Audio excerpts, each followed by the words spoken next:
Magandang buhay mga ka-greeners! Ngayong araw na ito ay ibabahagi ko sa inyo yung pag-harvest natin sa ating mga tanim gaya ng alugbati, pak choy at yung mga natitirang pechay at maging yung ating dalawang bunga ng okra. So ito talaga ang panahon na pinakahihintay ng lahat, yung pag-aani ng ating mga pagsisikap at saka paghihirap na mapalago yung ating mga tanim. So, let's do it mga ka-greeners sa pag-harvest ng ating mga tanim.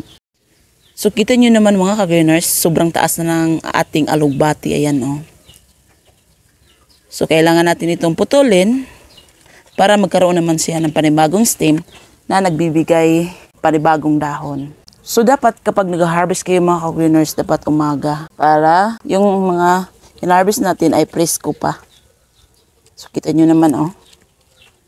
Di ba napaka-fresh? At ang lulusog ng ating mga alugbati.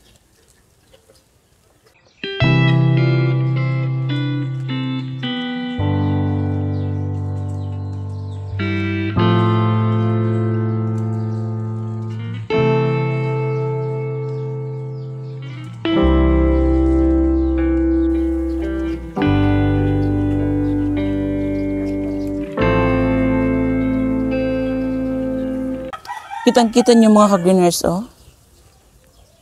Ang lalapad ng dahon ng alugbati.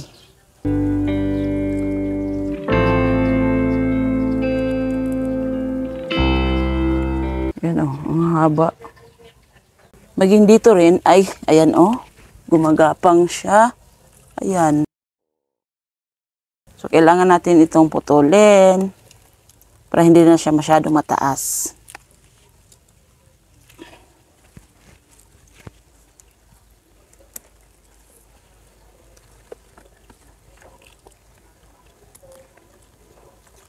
Kailangan natin i-monitor yung ating pag-harvest ng ating mga alugbati para hindi siya masisira.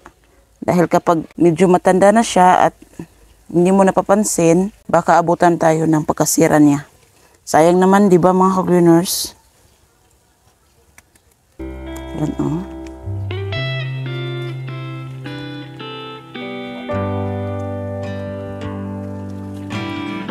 Ito.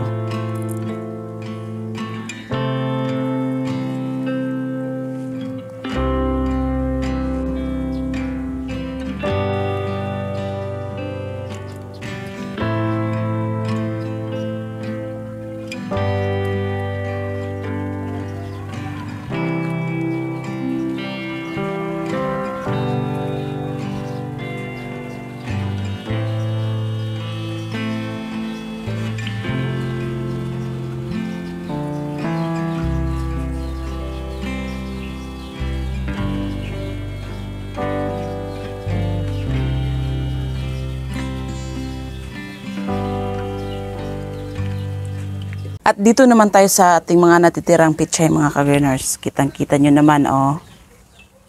So, aanihin na natin ito mga ka-greeners para palitan na ng panibagong tanim.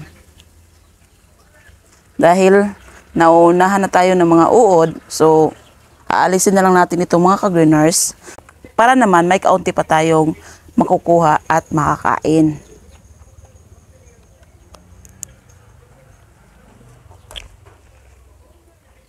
Oh, tingnan nyo. Pwede pa itong dalawang ito. Ang iba, sira na. So, unahan na natin yung mga uod. Kahit na nauunahan tayo, so, alisin na lang natin itong lahat ng ating mga pechay para magkaroon naman ito ng panibagong tanim para tuloy-tuloy lang yung pag-harvest ng ating mga gulay. So, yun yung kagandahan kapag tuloy-tuloy lang yung pagpupunla nyo ng mga buto. So, pagkatapos ng pechay, so hindi na natin ibabalik yung pechay dito, yung litos na naman. So, magpupunla na tayo ng litos para mailipat natin dito at para tuloy-tuloy yung anihan natin. Kahit nagiging ganito yung pechay natin mga ka-greeners, masaya na rin tayo kahit papaano ay may natitira pa. May makakain pa tayo. At may magagamit.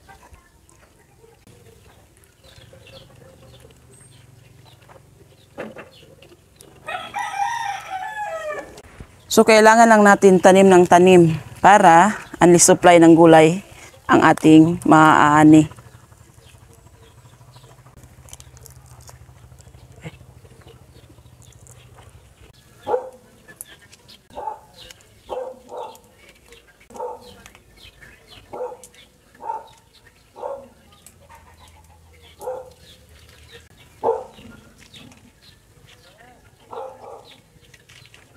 So dito na naman tayo sa ating pak choy. So sumikat na yung araw. Ayan o, yung pak choy natin. So aanihin na natin ito mga ka-greeners.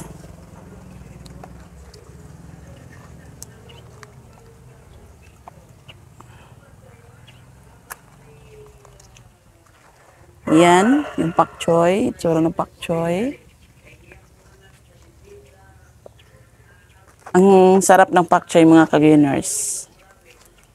Mas bet ko yung pak choy kumpara sa pichay. Pero dahil green leafy vegetables na lang dalawa, so masarap sila.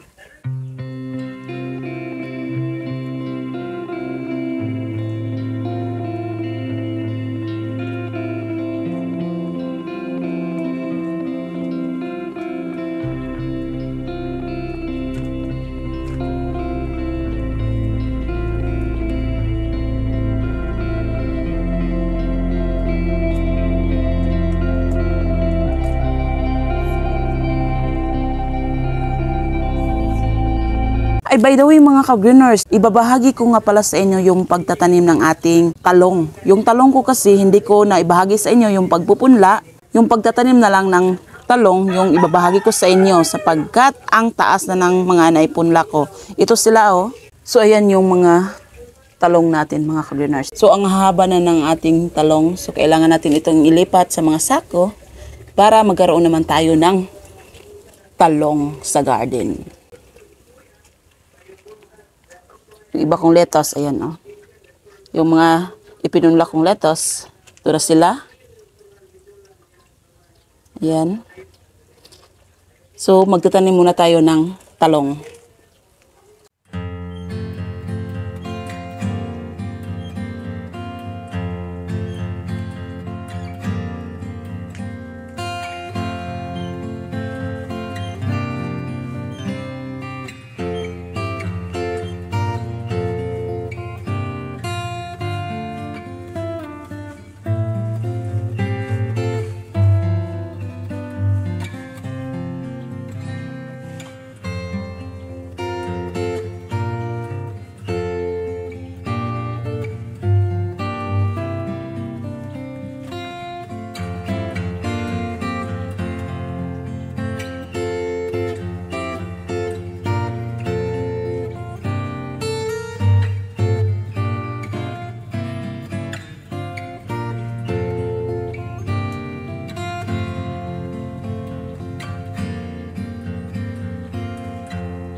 Ito yung ating okra mga ka-greeners. Oh, ayan oh, may bunga.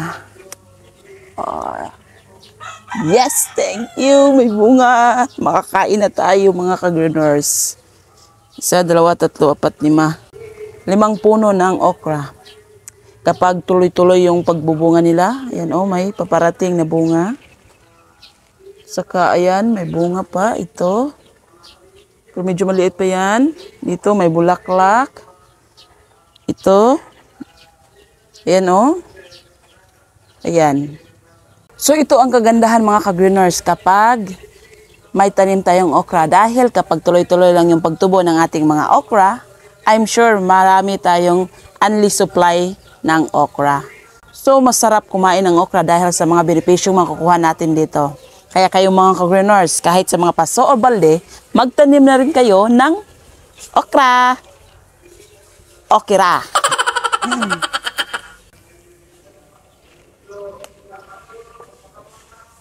Ayan.